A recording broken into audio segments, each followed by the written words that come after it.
전 어머님의 뜨거운 절규를 외면하고 온 40대 남성입니다. 따뜻한 어머니 사랑 한번 받고 자라지 못한 저희 삼남매 사연 좀 들어봐 주시겠어요? 저는 상당히 불우한 어린 시절을 보냈습니다. 행복한 기억이라곤 눈 씻고 찾아볼 수 없을 정도로 살아간다는 건 버팀의 연속이었어요.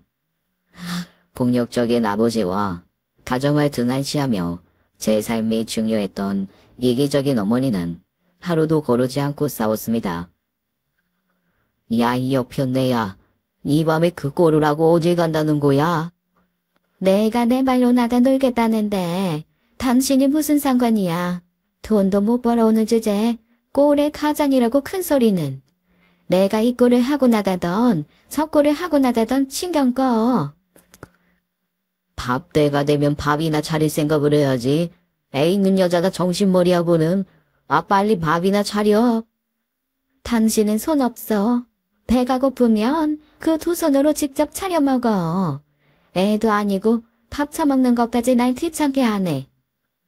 뭐이 여편네야? 이년이? 이거 안 나. 야, 이 씨땡놈아.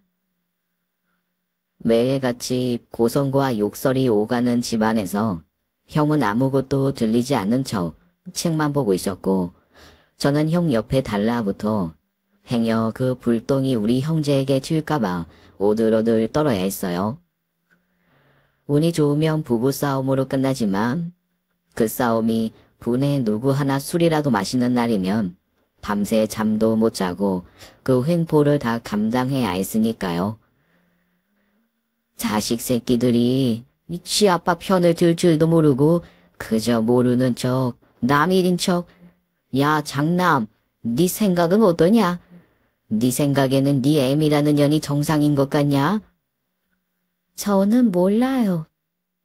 모르긴 뭘 몰라. 아우, 시애미 닮은 맹탕 같은 게. 그렇게 특별한 이유도 없이 시작된 아버지의 폭력은 옆집 성화에야 겨우 멈췄고, 술에 취해 잠이 들 때까지 저희 형제는 한시도 안심할 수가 없었죠. 제 형제를 불쌍히 여겨주시던 옆집 아저씨가 때때로 자기 집에 피신할 수 있게 도와주시기도 하고, 커다란 둥치로 아버지를 위협해 주시며 폭력을 멈추게 해주셔서 죽다 살아난 적도 많습니다. 그럴 때마다 옆집 아저씨는 저희 형제에게 초코파이 하나씩을 건네주시며 그러셨어요. 선우야, 손이라. 저것들은 부모도 아니니 얼른 자라서 도망가라. 나중에라도 부모 봉양해달라고 하더라도 절대 마음 흔들리지 말고. 너희 부모는 부모가 아니라 쓰레기다. 그렇게 말씀하시곤 베란다에 나가서 착잡한 표정으로 담배를 피우시던 모습이 기억에 있습니다. 생판 남도 저희 형제의 삶을 안쓰러워 여기는데, 부모란 사람들은 그저 자기들이 피해자이며 자식들은 자기 삶을 가로막는 걸림돌처럼 생각하며 나몰라라 했죠. 그래서 사실 저에게 아버지이자 어머니가 된 사람은 고작 3살 위의 형이었어요. 아버지는 알량한 돈으로 생색을 내며 저희 형제 배를 불려주는 것을 무슨 커다란 은혜라도 내리는 것처럼 굴었고, 어머니는 밥도 제대로 차려주지 않으면서 자기 공으로 저희 형제가 그만큼 잘한 거라고 마치 혼자 키운 것처럼 생색을 내곤 했죠. 그런데 그 와중에도 어머니가 아이를 가졌고, 아버지는 끊임없이 자기 애가 아니라고 어머니를 의심하고 폭행도 멈추지 않았어요. 어머니는 뱃속에 아이가 있는데도 술을 마시며 담배를 피우고, 아버지의 폭행에 맞서 똑같이 물건을 던지거나 날붙이를 들어 위협하는 등 임신했다고 해서 몸을 사리지 않았죠. 어렸을 때라 잘 몰랐지만 지금 생각하면 어떻게 그런 상황에서도 여동생이 버텼는지 참 신기할 정도예요. 그렇게 여동생이 태어났는데 그게 제 나이 10살 때의 일입니다. 처음 여동생을 봤을 때 그 기억이 잊혀지지 않아요. 인형처럼 작은 몸이 시시때때로 꼼지락거리며 웃기도 하고 울기도 하는데 너무 신기하고 예뻤습니다. 그래서 어머니가 그 인형 같은 여동생을 좀 예뻐해 줬으면 좋겠는데 모성애라고는 눈꼽만큼도 찾아볼 수 없었던 어머니는 여동생을 6개월 정도 겨우 붙들고 있다가 또 집 밖으로 나돌기 시작했어요. 심지어 아버지는 어머니만 빼다 박은 여동생이 자기 딸이 아니라는 확신을 가지고 이름도 지어주지 않았고 어머니마저도 그냥 애기라고만 부르지 이름 지어줄 생각이 없어 출생신고도 많이 늦어졌어요. 그래서 여동생에게는 현서라는 이름을 지어서 어머니께 부탁을 한 게 바로 형이었습니다. 처음에 형이 여동생에게 현서라고 불렀을 때 저는 그 이름이 아기랑 너무 잘 어울린다고 생각했습니다. 그래서 나중에 형한테 여동생에게 왜 현서라는 이름을 지었느냐고 물었더니 그러더라고요. 아, 현서 이름? 그냥 내가 짝사랑했던 여자의 이름이었지. 정말? 그때 형이 좋아하던 여자애도 있었어? 너는 없었냐? 그냥 예뻐서 좋아했었어. 보니까 인형같이 예쁘기도 하지만 사랑받고 자란 티가 나더라고. 걔네 엄마가 학교에 찾아온 적이 있었거든. 우리 엄마랑 다르게 걔 엄마는 옷도 단정하게 입고 화장도 우아하게 해서 배우 같아 보이더라고. 그런 엄마 손 잡고 나가는 걔를 보니까 좋겠다 뭐 그런 생각이 들더라고. 그래서 현서도 그렇게 자랐으면 좋겠다고 생각해서 그 이름으로 지은 거야. 그러나 형의 바람과 달리 현서는 어머니의 사랑을 전혀 받지 못했습니다.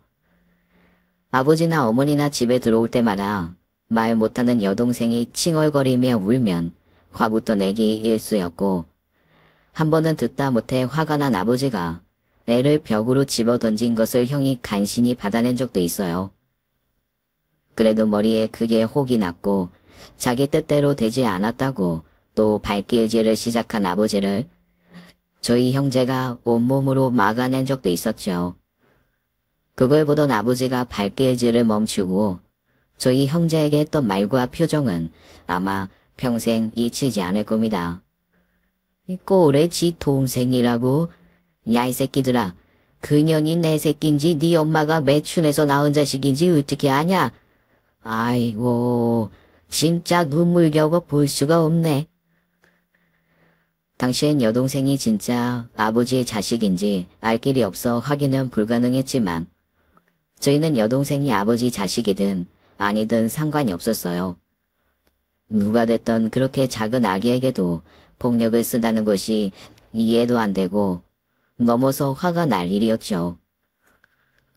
그러다 보니 어렸을 때 막연히 아버지 어머니에 대한 두려움만으로 있다가 자라면서는 분노와 원망을 키우게 된 것이지요. 어머니는 여동생이 3살이 되던 해에 도저히 못 참겠다고 집을 나가버렸습니다. 끝까지 외도해서 낳은 자식은 아니라며 결백하다 했지만 이웃들에게 마저 몇 번이나 다른 남자랑 함께 있는 모습을 들켰던 터라 누구도 믿어주지 않았어요. 그렇게 엄마가 떠난 이후 여동생 양육은 온전히 우리 두 형제의 몫이 되었습니다. 이제 겨우 3살인 애를 집에 혼자 두고 갈 수 없어서 형이 학교에 여동생을 데리고 갔었어요. 형의 사정이 딱하다고 생각한 선생님들은 어떻게든 학교에 아이를 데려오는 형의 편의를 봐주시려 노력하셨지만 사실 제대로 말귀도 못 알아먹는 3살 난 아이가 중학생들이 공부하는 교실에 있다는 게 말이 안 되잖아요. 그 문제로 학교에서도 몇 번의 가정 방문이 있었는데 그때마다 아버지는 학교 선생님들을 상대로 자기 처지를 비관하고 한탄하기 바빴지 여동생을 책임지겠단 말은 하지도 않았죠. 그렇다고 따로 돌봐주겠다고 나서는 친척들도 없는 상황이라 그때 형 담임 선생님께서 그랬어요. 선우야, 많이 힘들고 속상하겠지만 동생을 잠시만 보육원에 보내는 것도 괜찮아. 부모가 없는 아이들만 가는 것도 아니고 어른들의 도움이 필요할 때도 갈 수 있어. 일단 몇 년만 맡기고 선우가 성인이 되면 그때 찾으러 오자. 선생님께서도 딱히 방법이 없다 싶으니 어떻게든 도와주려고 한 말이긴 했지만 형에게 그 대안은 세상에 존재하지도 않는 것이었습니다. 형은 차라리 집 나간 어머니를 찾아 사정해 보는 것이 낫다고 생각한 거예요. 어머니에게 한 번도 실망하지 않은 적이 없으면서도 그때 형은 어머니에게 어떤 기대를 하고 있었는지 모르겠습니다. 고모들을 통해 수소문에 엄마가 살던 곳까지 버스를 2번이나 갈아타고 찾아갔었어요. 그래도 삼남매가 엄마 찾겠다고 온 게 짠했는지 내준 돈으로 형은 빵과 우유를 사주었고 여동생은 사탕을 몰고 창밖을 신기하게 내다보곤 했지요. 날씨가 참 좋았고 처음 집 밖으로 나와 버스를 타본 경험에서 그랬던 것 같지만 이상하리만큼 저도 희망적인 기분에 들떠 있었어요. 그리고 엄마가 살고 있다는 집을 찾아 대문을 두드렸을 때 저희는 그 희망이 환상이었고 애초에 존재하지도 않았다는 것을 깨달았지요. 엄마는 이미 다른 남자와 살림을 차려 살고 있었어요. 제발 다시 집으로 돌아와 주세요. 현서가 엄마를 많이 찾아요. 현서가 아닌 것 같은데. 지금도 봐라. 네 등 뒤에 쏙 숨어서 내 눈치만 보고 있는데. 그거야. 엄마가 한 번도 제대로 안아준 적이 없으니 낯설어서 그렇죠. 울 때도 엄마 찾고 아플 때마다 엄마 찾아서 온단 말이에요. 선우야, 원래 애들은 울 때 엄마를 찾으며 온단다. 특별히 엄마한테 애정을 가지고 있는 게 아니라 본능이 그래. 선우 너는 현서 정도는 알아서 키울 수 있잖아. 지금까지 잘해왔는데 왜 이제 와서 나한테 떠넘기려는 거야? 엄마, 현서 엄마 딸이잖아요. 이제 저희는 혼자서 앞가림 할 수 있을 정도로 자랐지만 현서는 아직 엄마의 보살핌이 필요해요.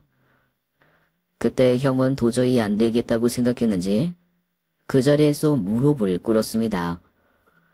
저도 엄마와 친밀한 관계가 아니라 어색하게 쳐다보고 있다가 형 옆에 같이 무릎을 꿇고 앉았어요. 그러니까 그냥 눈물이 나오더라고요. 제가 우니 옆에 있던 여동생도 울고 아주 그 집 앞이 애들 울음소리로 난리가 난 거지요. 야, 누구 발목을 잡으려고 이래.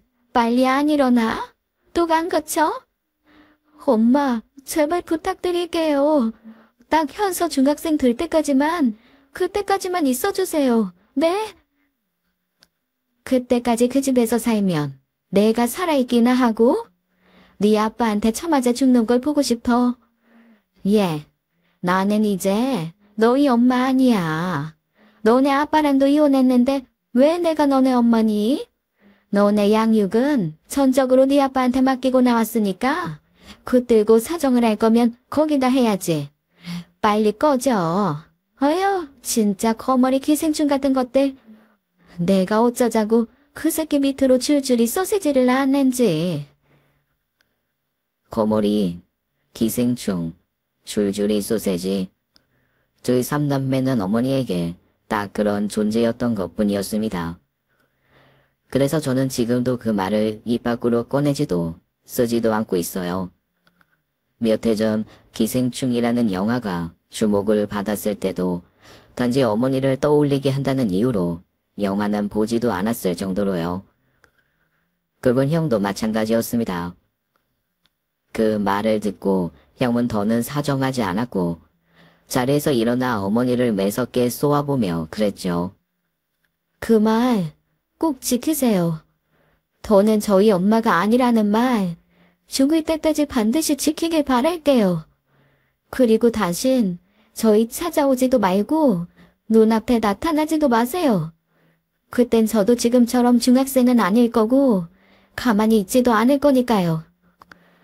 결국 어머니에게도 외면당한 저희가 도움을 받은 것은 같은 아파트에 살던 이웃들이었어요. 형이 사정하며 학교 간 사이에만 여동생을 봐달라 학교 끝나고 오면 바로 데리러 오겠다 부탁을 했거든요. 콩가루 같은 우리 집안 이야기는 동네에서 유명했고 그 와중에 두 형제가 여동생 하나 아등바등 돌보며 지낸다는 것을 짠하게 생각했던 동네 아주머니들이 도와주시겠다 나선 거지요. 그렇게 저나 형은 학교에서 오자마자 여동생을 찾으러 가는 것이 하나의 일과가 되었고 감사한 분들 덕분에 가끔 저녁도 얻어먹곤 했습니다. 그때 그분들 중 연락이 닿아 있는 분들은 형과 함께 아직도 연말 연시마다 인사를 드리고 있어요. 형은 중학교를 졸업하자마자 고등학교 진학을 포기하고 취업 전선에 뛰어들었습니다. 공장에서 돈을 벌어 여동생 유치원을 보냈고 바쁜 형을 대신해 여동생을 돌보는 건 제 몫이 되었죠. 하지만 한 번도 여동생 때문에 피곤하다거나 힘들다고 생각한 적은 없습니다. 저나 형한테 여동생은 너무 아픈 손가락이었고 지금 생각하면 자식이나 다름없었던 것 같아요. 제가 굶더라도 여동생 입에 뭐 하나 들어가는 게 그렇게 좋아서 학교에 가끔 반장에 당선된 애 부모님이 넣어주시는 간식이 있으면 다 모아다가 여동생 주곤 했어요.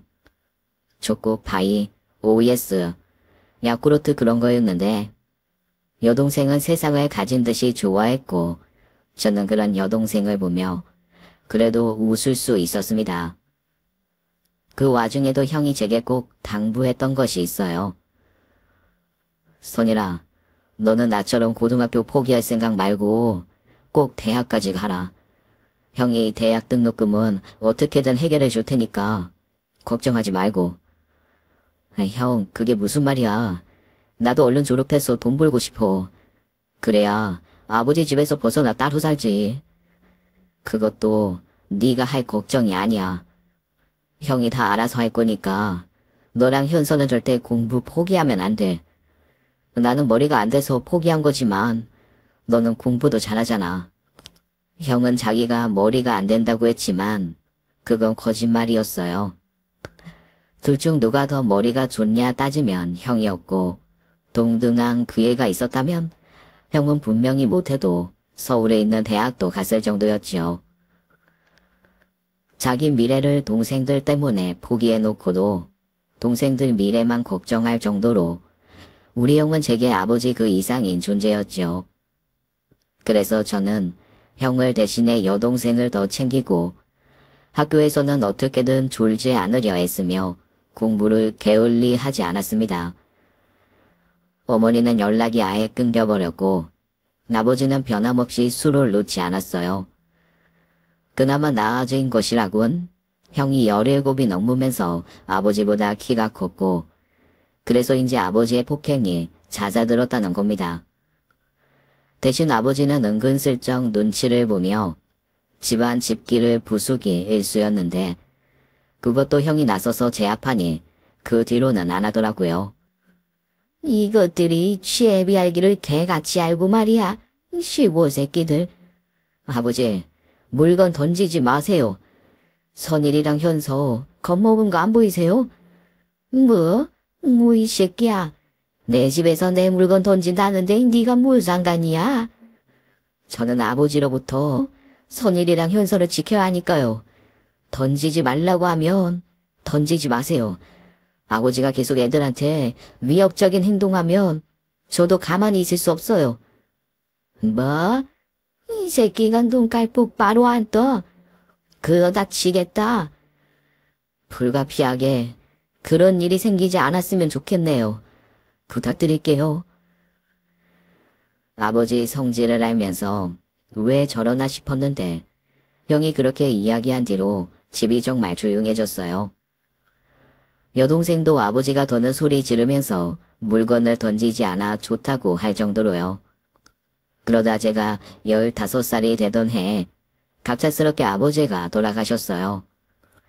급성 심근경색이라고 하는데 일터에서 쓰러져 있는 아버지를 직장 동료가 발견해 옮겼지만 이미 돌아가신 뒤였습니다. 솔직히 말씀드리자면 슬프진 않았어요. 갑작스레 돌아가신 것이 안쓰럽지도 않았고 내심 홀가분한 것도 없잖아 있었습니다. 고작 중학교 2학년이었어요. 어머니도 집을 나간 와중에 아버지가 돌아가셨는데도 그런 생각이 들었다는 것을 보면 아버지가 저희 삼남매에게 어떤 존재였는지 짐작하시겠죠. 어쨌거나 주변 친지와 이웃들에게 아버지의 부고 소식을 알리고 장례식을 치르게 되었는데 그 자리에 어머니가 나타나셨습니다. 무슨 낯짝으로 애들 버리고 간 여자가 얼굴을 들이미냐며 친척들의 성화에도 아랑곳하지 않고 아버지 영전 사진을 한번 보곤 그대로 나갔죠. 어느새 훌쩍 자란 저희 삼남매는 제대로 쳐다보지도 않고 그 어떤 말도 하지 않고 말이에요. 그리고 장례식이 끝난 며칠 뒤 아버지의 재산이 전부 어머니에게 상속되었다는 사실을 알게 되고 말았습니다. 알고 보니 이혼했다던 어머니의 말과 달리 두 분은 법적으로 여전히 부부였던 거예요. 거기다 그 집을 다른 사람한테 전세 내주는 바람에 저희가 오갈 곳이 없게 됐지요. 어린 저희가 해결하기 힘든 상속 문제를 도와주시려 온 고모가 그 사실을 알고 분노했지만 방법이 없었습니다. 결국 또 형과 함께 어머니를 찾아가게 되었는데 어머니는 그다지 미안한 기색도 보이지 않더라고요. 갑자기 그렇게 집을 처분해버리면 저희는 어떡해요? 엄마랑 같이 살아요. 왜 나랑 살아? 선우 너 돈 벌고 있다며. 그럼 무슨 수라도 있겠지. 나도 지금 내 코가 석자라 힘들다. 그래도 이건 아니죠. 저는 그렇다 치지만 선우랑 현수는 어떡하라고요? 돈 많은 니네 고모들한테 좀 도와달라 그래. 자기 동생 자식들이면 안쓰러워서 도와주겠지. 내가 뭐 돈을 훔쳤니 어쨌니. 법적 부부로서 너네 아빠 재산 받은 것뿐인데 나이더러 어쩌라고. 그걸 지금 말이라고 해요? 엄마는 저희한테 미안한 마음 눈꽃만큼도 없어요? 내가 우리 보살펴달라 그랬어요. 먹여 살려달라 그랬어요. 있는 집은 그대로 둬야죠. 알았어요. 알았으니까 몇 년만 더 기다려주세요. 적어도 기만이 잡혀 나갈 수 있을 때까지는 기다려주셔야죠. 나도 그러고 싶은데 내가 지금 사정이 급해. 나라고 뭐 이렇게 매정하게 굴고 싶어서 그러겠어? 어쨌든 나는 못해주니까 너네들 알아서 해. 지내던 집에 들어와 보라 한마디도 하지 않고 그 추운 날 대문 밖에 세워둔 채 말하던 그 매몰참이 얼마나 차갑던지요. 결국 짐이랄 것도 하나도 챙기지 못하고 떠밀리듯 나와야 했고 갈 곳 없이 망설이다 간 곳이 고모집이었습니다. 고모는 명백한 방임이라며 경찰에 신고도 했지만 그 후로 잠적해버린 엄마를 찾을 길도 없었어요. 그렇다고 고모가 저희를 맡을 생각도 없어서 형을 불러다 그랬죠. 선우야, 미안한데 나는 너네 삼남매를 맡아서 키울 만큼 여력은 안 돼. 너네도 보다시피 나도 애가 셋인데 갑자기 애 여섯을 키우게 되면 우리 형편도 좀 그렇지. 네, 조금만 기다려주세요.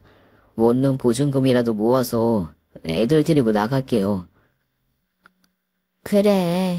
아휴, 이게 무슨 일인지 몰라. 어쩌다 그런 거지 같은 부모를 만나서 어린 너희가 다 고생이니. 그렇게 고모 집에서 2달 정도 신세를 졌고 그 후 저희는 형이 마련한 타지의 원룸으로 가게 되었습니다. 형은 더 힘들지만 더 많이 주는 공장으로 이직하면서 타지로 가게 된 것이죠. 훗날 말하길 사실 고향 자체를 떠나고 싶은 생각이 컸다고 해요. 얼마간 도움을 주신 감사한 분들도 많지만 대체로 부모님에게 받은 학대의 기억이 있는 곳이라 좋은 기억을 가질 수 있는 동네에서 시작하고 싶었다 그러더라고요. 생각해보면 저희는 혈연으로 이어진 사람들에게 그렇게 큰 도움을 받지 못했어요. 연고도 없는 지역에 집을 구할 수 있었던 것도 형을 기특하게 생각했던 공장장님이 보증을 서주셔서 가능한 일이었고요. 다른 지역에 좋은 일자리까지 소개해 주셨으니 그 와중에도 저희 삼남매에게 은인이 된 분들이 많지요. 부모 같지도 않은 그 두 사람을 깨끗이 잊고 살면 좋았겠지만 원망이 자리 잡은 마음은 다스르기 어렵더라고요. 특히 형이 3교대로 밤에 집을 비운 상황에 열이 펄펄 끓는 여동생을 어떻게 할 줄을 몰라 발을 동동 굴려 했을 때 곁에 부모가 있었더라면 뭐라도 해봤을 텐데 하고 너무 원망스러웠어요.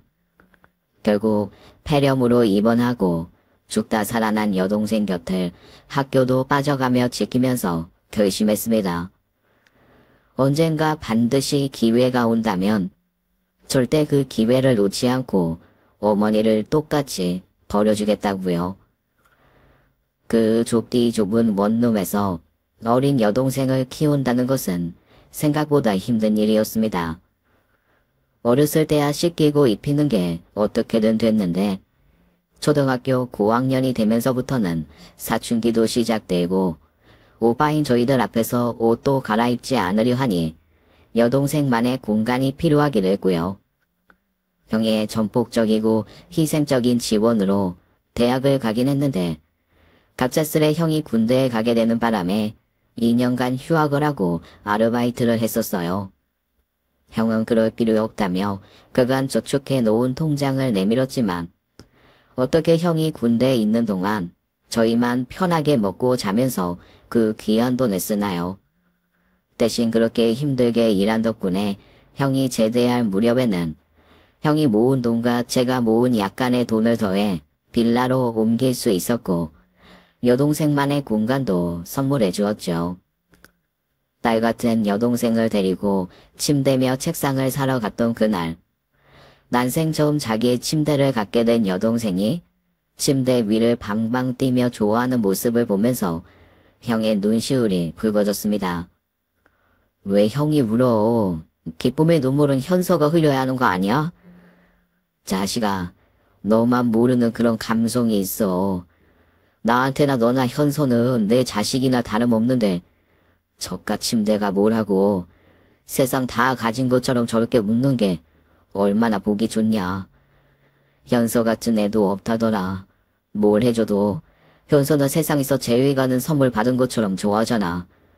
저럴 때마다 내가 살아있어 얼마나 다행인가 싶어. 그래? 아이 그럼 나도 침대 사도 돼? 나도 침대 갖고 싶은데. 넌 임마 그럴 필요 없어. 혹시나 침대에 길들면 나중에 군대 가서 힘들다. 미리 예행 연습이라고 생각하고 거실 바닥에서 자도록 해. 여동생은 저희에게 삶의 이유였어요. 형은 우스갯소리로 저 하나 있었으면 그렇게 죽을 만큼 노력해 살진 않았을 거라고 하더라고요.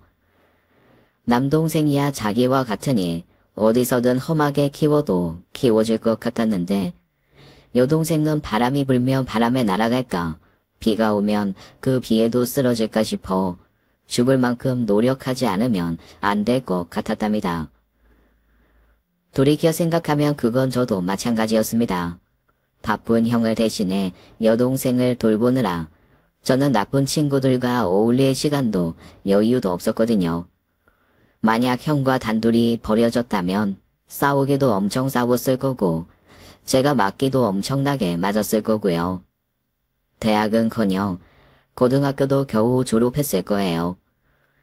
저도 대학을 졸업한 뒤로는 여동생의 대학 등록금을 위해 돈을 모아서 형의 부담이 많이 줄긴 했지만 형은 그러고 나서도 여동생 결혼시켜야 한다며 일을 쉬지 않고 했었어요.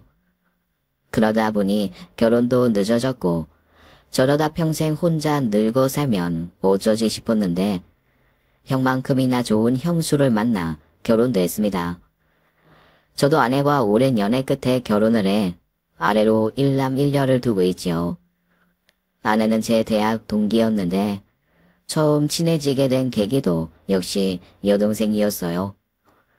어느 날 집에 들어가 화장실 문을 열었는데 여동생이 핏물이 가득한 대야에 손을 넣고 있는 거예요.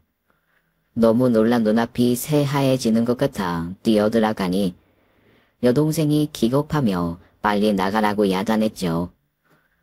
저는 어딜 그렇게 크게 다쳤냐며 이리저리 살폈는데 상처는 보이지 않고 대야 속에는 속옷과 바지가 핏물에 담겨져 있는 거예요.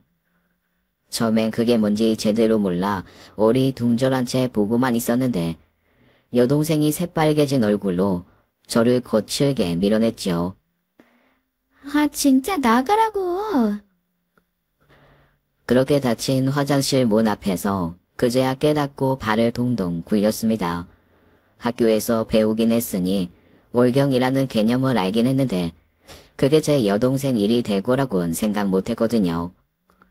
아직도 애기 같은데 언제 초병까지 하게 됐나 싶어 두 형제가 머리를 맞대고 나름 고심을 했습니다. 하지만 아무것도 모르고 여자 경험도 많지 않은 저희 두 형제가 무슨 결론을 낼 수 있었겠어요. 결국 창피함을 무릅쓰고 평소 이미지가 좋았던 착한 동기 여자애에게 솔직하게 이야기하며 도움을 청했죠. 이상하게 생각하지 말고 들어줬으면 좋겠어. 내가 부모님이 안 계시거든. 그래서? 부모님은 안 계시는데 10살 어린 여동생은 있어. 근데 그 여동생이 얼마 전에 초병을 시작했는데 내가 아는 게 없어서. 그래서? 그러니까 좀 알려줬으면 해서 뭐가 필요한지 그럴 땐 뭘 어떻게 해야 하는지. 그때 그 동기는 저를 데리고 마트에 가서 중학생이 쓸 만한 적절한 여성 용품들을 함께 구입해줬어요. 그것도 모자라 여동생을 직접 데리고 나가 여동생 사이즈에 딱 맞는 속옷도 사주더라고요. 속옷이야 저희 형제도 나름 생각했던 부분이라 점원에게 물어가며 사다 준 건데 여동생은 저희한테 불만도 없이 사이즈도 안 맞는 속옷을 계속 착용 중이었더라고요. 그러면서 앞으로 오빠들한테 이야기하기 힘든 것이 있으면 연락하라며 연락처도 따로 줬습니다. 그게 2년이 되어 지금의 제 아내가 되었으니 저에게는 무척 귀한 인연이었죠. 형이 결혼 후 아픈 형수 어머님을 모셔야 하는 처지라 여동생은 저희 집에서 살게 되었는데 가장 먼저 그것을 제안한 것이 바로 아내였어요. 여동생이 있으니 어느 정도 육아도 도움받을 수 있고 집안일도 거들어주니 뭐가 문제냐며 자기 동생처럼 맡겨주니 아내는 저에게 형 다음으로 가장 감사한 사람이지요. 그렇게 저희 형제는 나름의 우여곡절을 겪으며 성장했고 저희에게 첫 번째 숙제 같았던 여동생 대학 보내기 프로젝트도 무사히 마쳤습니다. 여동생도 참 착했지요. 엇나가지도 않고 부모를 대신해 자기한테 엄마 아빠가 되어 주었다고 어버이날에 오빠들을 챙기는 여동생 보셨나요? 우리 3남매 중 공부도 제일 잘했고 학교에서도 인기가 많아 대학 생활도 정말 멋지게 했습니다. 거기다 졸업 후 바로 대기업에 입사해서 경력과 능력을 살려 이직도 쉽게 하고요. 누구 동생인지 모르겠지만 진짜 완벽하지 않아? 인물도 좋고 몸매도 저만하면 최고고 요즘 같은 시대에 능력이 저만큼 출중하면 어쩌라는 거야. 누구한테 시집을 보내지? 이거 누구 혼사게 막을 일 있어. 아주버님도 그렇고 이렇게 극선인 오빠들이 있으니 어떻게 시집을 가겠어? 어렸을 때 돈을 아끼며 살아 버릇해서 그런지 돈을 그렇게 벌고도 자기한테 돈 쓸 줄 모르는 게 흠이라면 흠이었어요. 제발 더 좋은 옷 사입고 다른 여자애들처럼 명품 가방도 사보고 여행에 돈도 팍팍 써보라고 했지만 자기한테 돈 쓰는 게 싫다고 하더라고요. 나는 좋은 옷도 명품 가방도 필요 없어. 여행을 가려거든 오빠네랑 같이 가야지. 나 혼자 무슨 재미로 가. 너는 친구도 없어.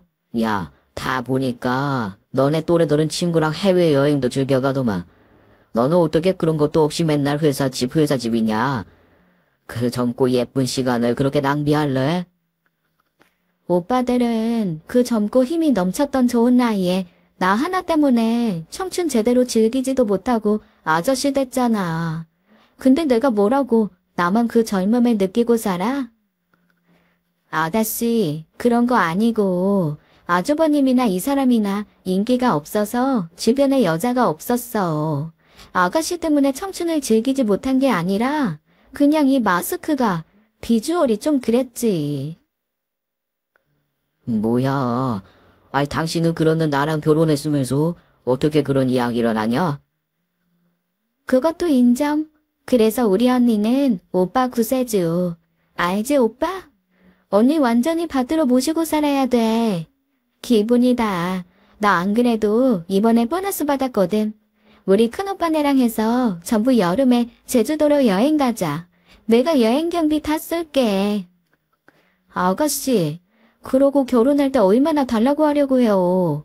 됐고요. 이번 여행 경비 이 사람 보너스랑 용돈 1년씩 깎아서 제가 쏠 테니까 가요. 그럴까요?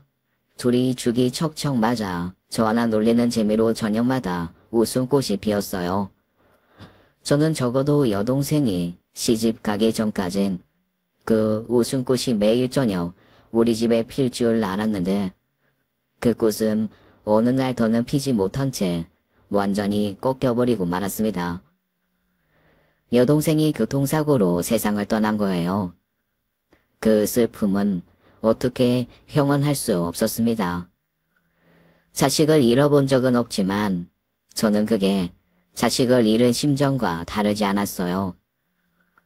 여동생의 사고 소식을 듣고 저도 아내도 무슨 정신으로 응급실까지 간 건지 기억도 안 납니다. 간호사의 안내로 여동생이 있는 곳까지 갔는데 자꾸 눈물이 앞을 가려 얼굴을 알아볼 수 없었죠. 소식을 듣고 일하다 달려온 형도 기름때와 땀 범벅이 된 작업복을 입고 혼이 나간 사람처럼 나타났고 저는 형을 보자마자 붙들고 오열했습니다. 이 형 어떻게, 우리 현서 어떻게, 우리 현서 어떡하면 좋으냔 말이야. 뭔데? 대체 뭔데? 비켜봐. 현서야. 현서야 눈 떠봐. 큰오빠야. 현서야. 오빠 왔어. 왜 이러고 있어? 치워 어떡해. 어떡해 우리 현서. 형이 기름때가 덕지덕지 끼고 하얗게 말라붙은 손으로 덜덜 떨면서 여동생의 얼굴을 부여잡고 몇 번이나 불렀지만 여동생은 미동도 없었습니다. 정말이지 어떻게 할 줄을 모르겠어서 바닥을 뒹굴고 울부짖고 난리를 쳤는데 그 감정을 스스로 제어할 수가 없더라고요. 여동생은 이미 도착했을 때부터 내 부종이 너무 심했고 수술할 수 없을 정도로 뇌 손상이 있어 사실상 뇌사 상태였어요. 다시 눈을 뜨는 것은 말씀드리기도 힘든 낮은 확률이라며 마음에 준비해야 한다는 말에 눈물 콧물 다 흘리며 현서의 이름을 목 놓아 불렀지만 달라지는 건 하나도 없었습니다. 그날 형은 인형처럼 누워있는 여동생 손을 잡고 그랬어요. 현서야, 견뎌. 오빠가 어떻게든 살려줄게. 1년이 됐든 2년이 됐든 10년이 됐든 내가 너 하나 보고 살았는데 앞으로 10년이 뭐가 됐으냐. 그러니까 살아. 제발 견뎌주라. 우리 현서 착하지. 그런데 앞으로 꽤 오랫동안 뇌사 상태로 버틸 거라던 의료진의 말과 다르게 여동생은 다음날 새벽 갑자기 소리도 없이 떠나버렸습니다. 마치 더는 자기를 위해 희생하지도 고생하지도 말라는 듯이 말이에요. 저는 그렇게 이상한 장례식장을 처음 봤습니다. 보통 어른들 장례식장이나 가봤지 거기선 큰 소리도 좀 나고 술 마시고 더러 웃는 사람도 있었는데 그때는 정말 그 초상집이 뭔지 알겠더라고요. 영정 사진 속 여동생은 여전히 생기 있는 꽃처럼 예쁜데 더는 얼굴을 볼 수도 목소리를 들을 수도 없다는 사실이 도저히 믿기지가 않았습니다. 그렇게 저를 찾아와준 조문객들과 장례식장 한켠에서 담배를 피우고 있는데 갑자기 멀리서 아내가 다급하게 뛰어오더라고요. 여보, 빨리 와봐. 무슨 일인데? 아니, 그게 당신 어머님이라는 사람이 저는 그 어머님이라는 말을 듣자마자 피가 거꾸로 솟는 것 같았습니다.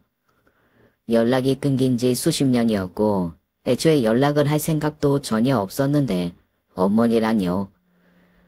피우던 담배도 집어던지고 뛰어가니 장례식장이 어머니 한 사람의 눈물 공연장이 되어 있는 거예요. 아이고, 우리 현서. 우리 꽃 같은 우리 딸. 현서 어쩌면 좋아. 현서야. 당장이라도 영정사진 앞으로 뛰어들 것처럼 굴면서 오열을 하는데 정말 기가 막히고 어이가 없었습니다. 뒤늦게 나가있던 형까지 들어오면서 형이 어머니의 팔뚝을 잡아채고 거칠게 밀어냈어요. 지금 여기서 뭐 하시는 거예요? 선우야, 이게 무슨 일이야? 우리 현서가 왜 죽어? 우리 현서가 갑자기 왜 죽냔 말이야? 지난 30년이 넘도록 죽었는지 살았는지 관심도 없이 살다가 갑자기 나타나서 무슨 쇼예요? 알아보기나 해요? 현서 어떻게 자랐는지 알지도 못하면서 저 사진 속 애가 현서인지 알지도 못했으면서 왜 그래? 알아. 너희 마음 알아. 부족한 부모 만나. 너 내가 고생 많이 한 거 알아. 내가 다 죽의 년이야. 내가 다 죽의 년이고 말고. 거진 30년이 넘은 시간을 거슬러 만난 것이었습니다. 그 사이 어머니도 많이 늙었고 정말 슈레하다는 말이 딱 맞는 행색으로 나타났더라고요. 하지만 그런 행색의 연민이라고는 단 1%도 느껴지지 않았습니다. 저희가 제대로 빨지도 못한 지저분한 옷을 입고 제대로 걷지도 못한 여동생을 데리고 갔을 때 매몰차게 알아서 살아라며 자기랑 상관없다고 굴었던 사람 아닌가요? 왜 이제야 나타나 세상에 둘도 없는 딸 이런 엄마 흉내를 내는지 너무 가짱고 화가 났습니다. 나가세요. 빨리 나가라고요. 1년도 안 된 갓난쟁이 매몰차게 버릴 땐 언제고 엄마 찾아온 애한테 거물이 기생충 줄줄이 소세지 그따위 말이나 짓거린 주제 여기가 어디라고 찾아와.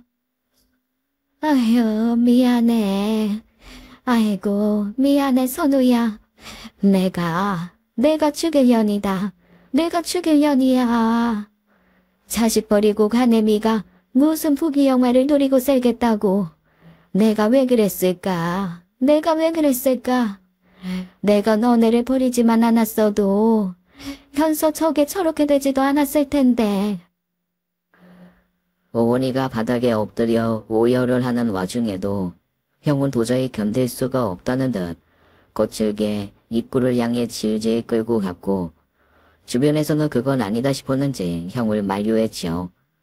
그러다 보니 주변 사람들이 자기 편이라고 생각하기라도 했는지 엎드려 울며 그러더라고요.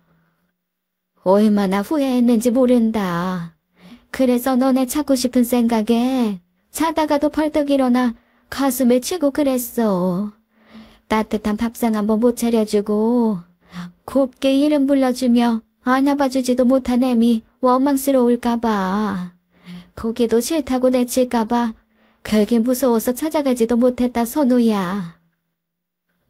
이제 와서 그게 다 무슨 소용이에요.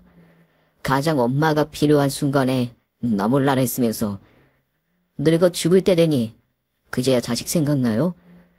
이미 현서는 엄마한테 따뜻한 눈빛 한번 받아본 적 없이 저 세상 가버렸는데 이제 와서 이런다고 뭐가 달라지냐고요. 당장 꺼져버려요. 형제들의 대화를 듣던 다른 조문객들도 어느 정도 사정이 파악됐는지 수군거리기 시작했고, 여론이 바뀌어 계속 머무르는 것이 힘들다고 생각했는지 어머니는 가련한 여주인공이라도 된 것처럼 처량하게 눈물 한 번 찍어내고 장례식장을 나갔습니다. 사실 오래전 복수라는 것도 세월에 파묻힌 지 오래라. 그저 죽을 때까지 얼굴 볼 일 없으면 좋겠다. 복수는 그 여자 텅 빈 장례식으로 해야겠다. 그런 차였거든요. 그런데 감히 어떻게 그 얼굴로 여동생 장례식장에 나타나나요? 대체 누가 연락을 준 건지 알 수는 없지만 처음엔 어떻게든 그 사람을 색출해 따져 물을 생각이었습니다. 그런데 그럴 수가 없었던 것이 그보다 더 황당하고 기가 막힌 일이 일어난 거예요. 현서가 자기한테 쓰기 아깝다고 제대로 써보지도 못하고 평생 모았던 그 돈의 상속자가 바로 어머니였던 겁니다. 전혀 생각지도 못했던 부분이기에 저희는 느닷없이 길 가다 한 대 얻어맞은 사람처럼 몇 번이고 다시 물었어요. 도무지 믿기지가 않아 변호사를 찾아갔지만 대답은 같았습니다. 현행법상 어쩔 수 없는 일이에요. 법 개정이 되어서 내후년에는 사정이 달라지겠지만 어쨌거나 현재 고인이 되신 고현서 씨의 경우 현재로선 제1 상속자가 어머님이시기 때문에 어머님께 상속이 되는 겁니다. 그런 법이 어딨어요. 제대로 키워본 적도 없는 여자가 왜 제 동생 재산을 가져가요? 안타깝지만 도와드릴 수 있는 것이 없어요. 세상에 어떻게 그렇게 기가 막힌 법이 있을 수 있는지요. 어떻게든 방법을 찾아보려고 했지만 저희 형제가 할 수 있는 일은 하나도 없었고 결국 여동생이 알뜰살뜰 모은 1억에 가까운 돈이 어머니 손으로 들어가게 되었습니다. 살면서 자기를 위해 쓴 돈이 많았으면 그렇게 아깝고 절망적이지도 않았을 거예요. 다른 또래 애들 자기 취미 즐기며 아낌없이 쓸 때 돈 허투루 쓰지 말고 뭐하라는 말 한마디 할 필요 없을 정도로 알뜰했던 여동생이니 이렇게 가슴이 아픈 것이지요. 평생 그렇게 아끼고 산 대가가 자기를 버리고 간 여자 호강시켜주는 일이라니요. 아무것도 할 수 없다는 사실에 낙담하고 있던 어느 날 형수님한테 연락이 왔더라고요. 형이 고소를 당했다면서요. 갑자기 그건 또 무슨 말이에요? 형이 왜 고소를 당해요? 그게 그이가 도저히 안 되겠다고 어떻게든 어머님 설득해서 얼마간이라도 받아내야겠다고 갔는데 자기분에 못 이겨서 결국 어머니를 좀 때렸나 봐. 네? 그러니까 어머니를 만난 형이 왜 자기가 정당하게 얻은 재산을 내어줘야 하느냐고. 죽은 딸은 안타깝지만 법이 그렇게 보장해준 재산인데 왜 강도처럼 빼앗으려고 하냐는 말에 주먹을 쓴 겁니다. 주먹으로 뺨을 쳤대요. 얼굴에 시퍼런 멍과 붓기가 남을 정도의 일이었고 어머니는 보란듯 형을 고소한 것이죠. 주변에서는 아무리 그래도 어떻게 아들이 엄마를 때리냐며 속사정을 아는 사람들도 형을 비난하며 패려나라고 손가락질을 하더라고요. 지 멋대로 짓거려보라지. 지들이 겪은 일 아니라고 가볍게 입 놀리는 것들도 똑같이 당해보라고 저주 내릴 거야.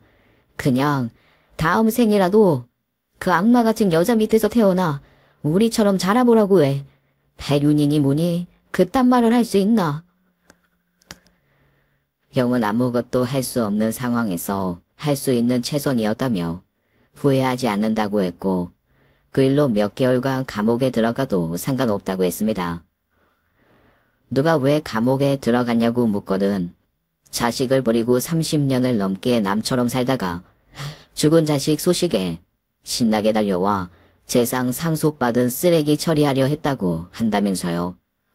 그러면서 행여나 고소 취하해달라 그런 말도 하지 말라고 그 여자한테 그 어떤 부탁이나 아쉬운 소리도 말라고 전에 없는 표정으로 엄포를 놓았지요. 그냥 저는 모든 게 착잡하고 답답해 견딜 수가 없었습니다. 아버지가 돌아가셨을 때도 저희 삼남매 사정은 아랑곳하지 않고 아버지 재산을 다 가져간 것도 그렇고 키운 적도 없는 딸이 평생을 아껴 모은 재산을 홀라당 가져가 버린 것도 그렇지만 자식처럼 키운 여동생 생각에 분에 나선 자기 아들을 고소하다니요. 저는 어머니를 어머니라고 온 마음을 다해 부를 수 있는 사람들이 부럽습니다. 저한테는 어머니라는 말이 세상에서 가장 볼품없고 쓸모없는 거죽 같은 말이었으니까요. 결국 형은 그 일로 벌금형을 선고받았고 다행이라면 다행이었습니다. 말로만 들었지. 당신 어머니 그렇게 나타나서 그 눈물로 쇼를 다 하시고 아가씨가 평생 일군 재산 가져가시는 거 보면서 부모라고 정말 다 같은 부모는 아니구나 싶었어. 근데 여보, 그거 붙들고 살면 못 살아. 남인 나도 아가씨 생각하면 속에 찬물이 일어서 솔직히 당장에 물이라도 끼얹고 싶은데 우리 아가씨, 우리 현서 엄마 사랑도 못 받아보고 자라서 어버이날에 당신이랑 아주버님 챙겼던 그 마음 고운 현서, 당신이 이렇게 힘들어하고 괴로워하면 어떻게 마음 편히 떠날까 싶어. 그러니 잊고 살자. 잊고 살아주는 게 최고의 복수래. 이러다 당신이 죽어. 하루도 거르지 않고 술을 마시고 제대로 일도 못한 채 울다 지쳐 자는 저를 보며 아내는 사정했지요. 저도 알고 있었습니다. 막말로 형처럼 그 여자한테 폭력을 쓰는 일 말고는 할 수 있는 게 없었어요. 그래서 하루하루를 버티듯이 잊으려 애쓰며 살았고 의식적으로라도 어머니 이야기는 꺼내지도 생각하지 않으려 하며 1년을 버텼습니다. 그렇게 여동생의 기일을 며칠 앞둔 어느 날이었어요. 갑자기 다시 그 여자, 그러니까 어머니가 제 앞에 나타난 겁니다. 얼굴이 검게 변한 얼굴에 살이 쏙 빠진 채로 나타난 어머니는 눈물이 그렁그렁한 눈으로 저를 쳐다보았죠. 선이라. 하지만 저는 그분을 더는 상대하고 싶지 않았고 안간힘을 다해 내 삶에서 지워내려 애쓰고 있던 와중이라 그냥 무시하려 했습니다. 그런데 제 팔을 붙들고 다급하게 그러는 거예요. 선이라, 나 좀 살려줘라. 이거 나요. 제발, 나 좀 살려줘. 이거 놓으라고요. 여기가 어디라고 찾아와요. 지난번처럼 자식한테 매라도 맞으러 왔어요. 나도 때릴 수 있어요. 형만 할 수 있는 줄 알아요. 당장 내 눈앞에서 꺼지라고요, 제발. 나 죽는단다. 나 죽어. 가남이래. 당장 이식이 필요한데 기다릴 수가 없어. 내가 염치불구하고 너희를 찾아왔다.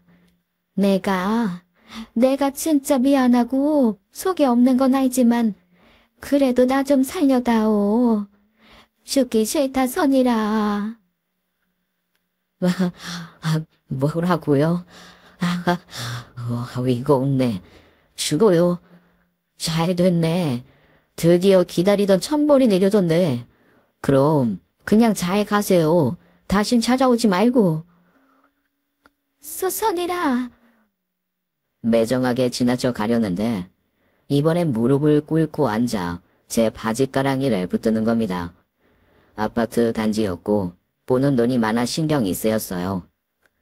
알고 보니 간암이었고 당장 이식이 급한 상황이었는데 기증자도 없고 거기다 돈도 없다는 겁니다. 여동생 재산을 상속받은 게 불과 작년이에요.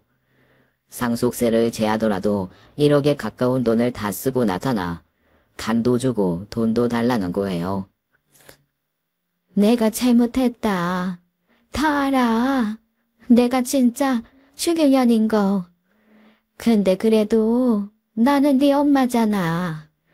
네가 나 아니었음 어떻게 이 세상에 태어났니? 네 정신 나간 아빠 폭행 속에서도 내가 너를 어떻게든 지켜내서 낳았는데 그럼 너도 날 살려줘야 하지 않겠어? 진짜 같은 말 두 번, 세 번 하게 하지 말고 이거 나요. 딱 한 번만, 딱 한 번만 도와주면 죽을 때까지 다신 찾지 않은 마. 약속할게. 저는 제 바지 가랑이를 붙들고 사정 많은 그 여자를 내려다보았습니다. 갑자기 수십 년 전 어머니 앞에서 울면서 무릎 꿇고 앉았던 두 형제와 어린 여동생이 떠올랐죠. 그때 그 여자가 그랬죠. 빨리 꺼져. 진짜 거머리 기생충 같은 것들. 어쩌자고 그 새끼 밑으로 줄줄이 소세지를 낳았는지. 저는 그 말을 죽을 때까지 잊지 못할 거예요. 그만한 모욕과 좌절과 절망을 주고 싶더라고요. 저는 감히 그게 제게 허락된 단 한 번의 복수를 할 수 있는 찬스라고 생각했습니다. 그래서 말했죠. 생각해 볼게요. 정말이냐? 저도 가정이 있어 혼자서 결정할 수 있는 일은 아니라서요. 일단 생각해보고 연락드릴 테니까 이만 돌아가세요. 그냥 하는 말 아니지? 나 쫓아내려고 그냥 해보는 말은 아니지? 그리고 순간 어머니의 얼굴과 그 눈빛에 깃든 반짝이는 희망을 보고 결심했지요. 최고의 복수를 해줘야겠다. 가장 큰 희망을 갖게 된 그 순간 그 희망을 처참히 짓밟아 버려야지. 저는 오자마자 형에게 전화했습니다. 아니나 다를까 자초지종을 이야기하니 난리가 났죠. 미쳤어? 제정신이야? 생각을 하긴 뭘 생각해 이 새끼야. 들어봐 형. 생각해 본다고 했지. 누가 기증해준대? 그 말이 그 말이지. 뭐하러 그 여자한테 희망을 줘? 그래야 나락으로 떨어질 때 더 아프지. 뭐? 살 수 있다는 희망을 준 다음에 완전히 버려버릴 거야. 형이랑 나는 2번 버려졌지만 결국 현서는 3번 버려진 거야. 한 번도 사랑받은 적도 없이. 현서 생각하면 더더욱 그냥은 못 넘어가. 그렇게 형까지 설득해 단 기증 검사를 함께 받았고 갑자기 형제가 나서서 기증 검사를 받겠다고 하니 그 여자 얼굴에는 화색이 돌더라고요. 혹시 둘 중 누구도 적합자가 아니면 어쩌지 그런 걱정도 했는데 제가 적합자로 나온 겁니다. 둘째 아드님과 기증수술이 가능할 것 같네요. 어쨌거나 한시름 놓았겠습니다. 정말이에요? 아이고, 선생님, 감사합니다. 감사해요. 고맙다, 선이라. 내가 너 때문에 살았어. 세상에 사람이 죽으라는 법은 없구나. 근데요, 생각이 바뀌었어요. 예? 생각해보니까 제 간이 너무 아까워요. 게다가 간 조금 그거 떼준다고 해도 살긴 한다지만 그래도 저한테는 후유증이 남을 수 있는 거잖아요. 근데 설명해 드렸다시피 이 기증자에게 장기적인 문제가 생길 수도 있죠. 그러니까요. 근데 다른 사람도 아니고 수십 년 전에 3남매를 버린 여자한테 엄마라고 간 기증해주는 호구는 없잖아요. 그죠, 선생님? 예? 그게 무슨 말이야? 아유, 선이라. 너가 지난 일에 마음을 두고 속이 상해서 그런가 본데. 엄마 이제 다시 태어났어. 수술 끝나면 이제 나는 죽을 때까지 너네 엄마로 살 생각이야. 그러니까 걱정하지 말고. 엄마가 필요 없는데 엄마로 산다는 게 무슨 의미가 있어요. 됐고요. 그냥 안 할래요. 안녕히 계세요. 선이라, 그게 무슨 말이야? 한다며? 나 살려주겠다며? 그럴까도 생각했는데 현서 생각나 도저히 안 되겠다 싶더라고요. 이미 죽은 현사는 왜들 먹여? 그럼 뭐 하나만 물어볼게요. 이게 당신한테 마지막 기회가 될 수도 있는데요. 현서 기일이 언젠지 아세요? 뭐? 현석이, 현석, 알아. 가만히 있어보자. 11월, 그러니까 11월.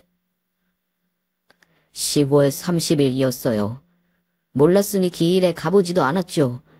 참 대단하시네요.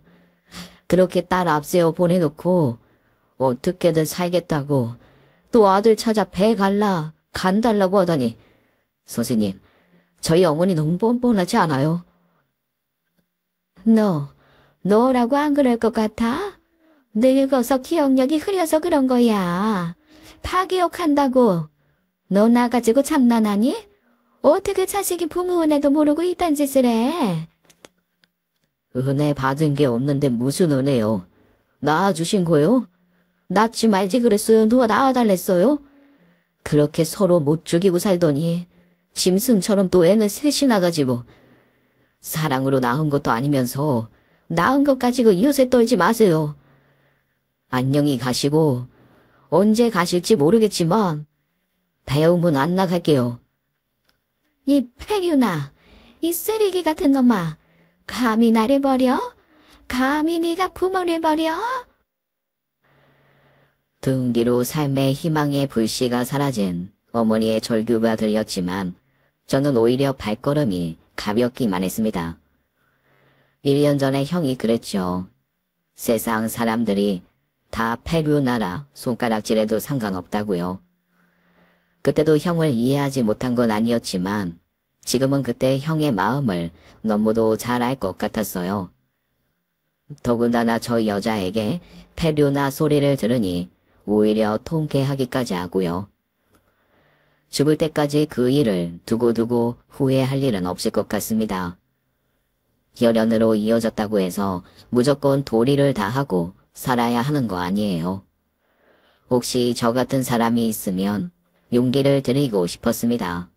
세상 사람들이 다 폐류나라고 손가락질해도 쾌념치 마세요. 조금만 용기를 내면 천륜을 끊는 게 그렇게 힘든 일이 아니었다는 것을 알 겁니다. 저는 후회하지 않아요. 여러분도 후회 말고 마음의 짐을 덜어내시길 바랍니다. 지금까지 사연 읽어주는 남녀였습니다. 끝까지 함께 해주신 여러분 감사드리며 저희는 다음 사연으로 돌아올게요. 감사합니다.